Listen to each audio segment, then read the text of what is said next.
के तरबूज। एक गांव में राम नाम का किसान रहता था। उसे 5 गज की जमीन थी। उस जमीन में वह तरबूज का फल उगाता था। ऐसे उगी हुई फसल के तरबूजों को उस गांव के बीचों बीच दुकान रखकर बेचता था। राम के उगाए हुए तरबूज अच्छे होंगे करके सब आकर खुशी से खरीदते थे। ऐसे कमाए हुए उन पैसों से उसके इकलौते बेटे सुरेश को शहर में आगे की पढ़ाई कराता था। ऐसे उसका परिवार खुशी से रहता था। और फिर जैसे हर किसी का समय हमेशा एक ही जैसा नहीं होता, वैसे ही राम को 1 साल से तरबूजों के व्यापार में नुकसान आ रहा था। इसका कारण था कि फसल ठीक आने पर भी खरीदने वालों की गिनती कम हो जाना। इससे बहुत देर तक तरबूजों के ऐसे रहने पर वे सब खराब हो जाते। इस बार भी अच्छी फसल आई, पर फिर भी खरीदने वाला तो है ही नहीं।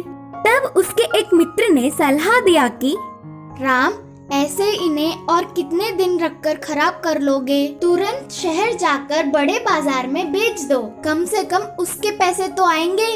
चलो ठीक है करके गाड़ी पे तरबूजों को लेकर शहर चला राम। शहर में भी उसने 2-3 रुककर देखा, लेकिन फिर भी उधर गिराक और खरीदने वाले व्यापार भी ना होने पर वापस गांव लौटते हुए उन तरबूजों को नदी में फेंक दिया। एक समय में कितने अच्छे से जिंदगी को जी रहा था। हे भगवान, अब मेरी स्थिति पूरी उल्टी हो गई। बोलते हुए रोककर घर पहुंच गया राम।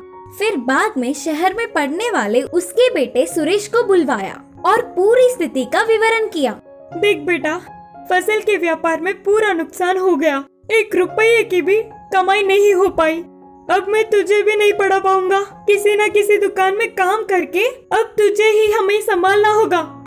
पर मुझे ये बताओ पापा, क्या अब तरबूजों को लोग क्यों नहीं खरीद रहे हैं? बोलकर सुरेश ने प्रश्न किया।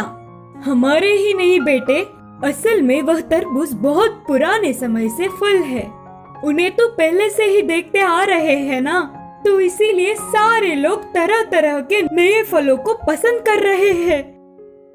बोलते हुए पापा ने विवरण दिया।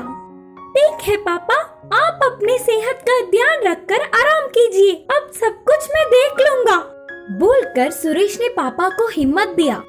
सुरेश बहुत ही बुद्धिमान था। वह पूरी रात बिना सोए गुजारा। लोगों में तरबूजों को पसंद कैसे किया जाए, क्या करूं करके सोचता रहा। आखिर में वह एक निर्णय पर पहुंचा। सुबह ही उसके पापा को पूरा उपाय बताया और दिल के आकार के प्यारे डिब्बे तैयार करवाया।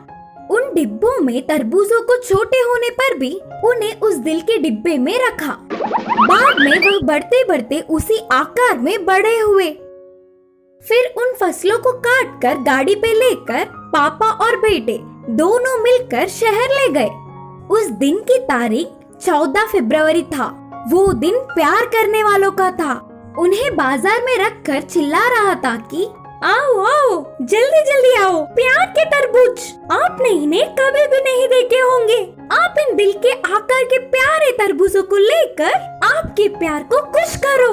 तेरी की तो आपका प्यार और दिल के आकार का प्यारा सा तरबूज दोनों हाथ से छूट जाएंगे। आओ आओ, जल्दी जल्दी आओ।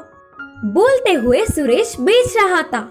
वह तरबूज दिल के आकार में होने पर इस बार उनके प्यार को और ज्यादा नए तरीके से बता सकेंगे करके प्यार करने वाले सारे थोड़ा ज्यादा दाम होने पर भी जल्दी जल्दी आकर खरीदने लगे। ऐसे 1 घंटे में ही सारे फल खत्म हो गए। अरे वाह, तू तो बहुत बुद्धिमान है रे। तेरी पढ़ाई नहीं रुकनी चाहिए। बोलते हुए सुरेश की बुद्धि को पापा ने बहुत तारीफ की। कुछ क्षणों में ही तरबूजों को बेचने पर गांव के सारे लोग चौंक गए। ऐसे पहले आई हुई नुकसान के भरपाई होकर इस बार और भी ज्यादा कमाई हुई। उसके